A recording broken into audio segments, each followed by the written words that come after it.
let me tell you a little something about Speaker, and, quite frankly, about humanity altogether. I'm very quick to judge. I'm an extremely judgmental person. I'm quite arrogant. I have very strong opinions, and I'm extremely hard-headed.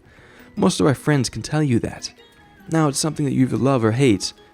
And while I do like to approach things with tact and sensibility, well, sometimes I fuck up. And sometimes I may hurt someone's feelings.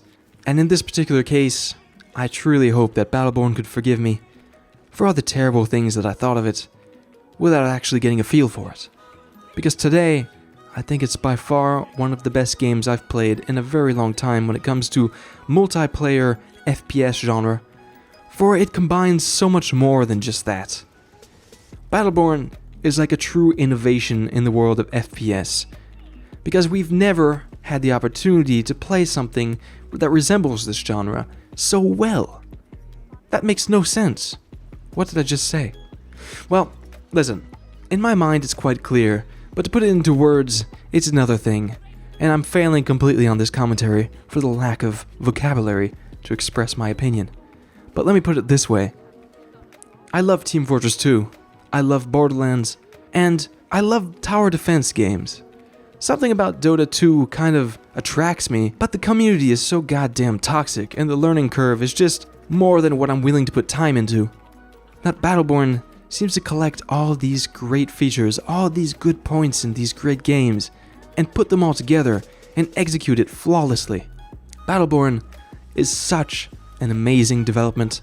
This is an open beta, and open betas also are a new thing that seems to be arising, a new trend that seems to be going on in the gaming industry, especially for PC Master Race.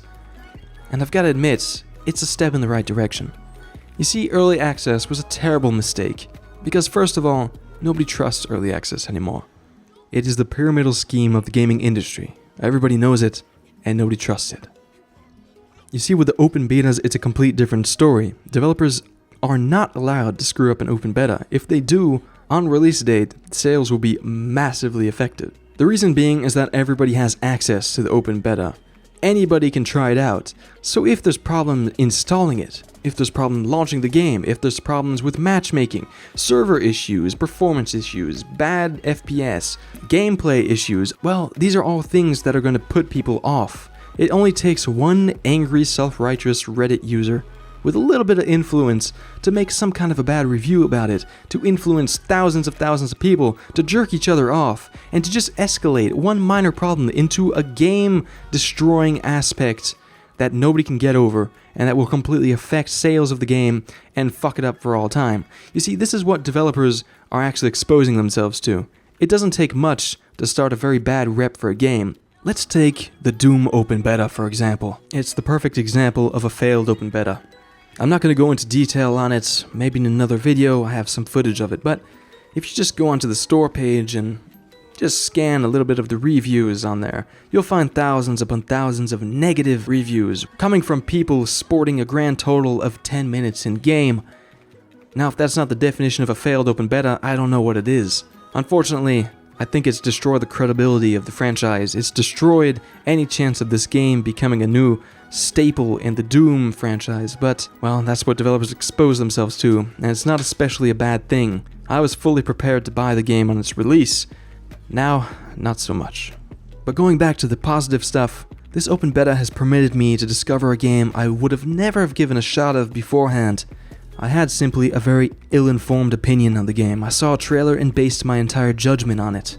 So the morale of the story is, actually give things a shot before forming an opinion on it.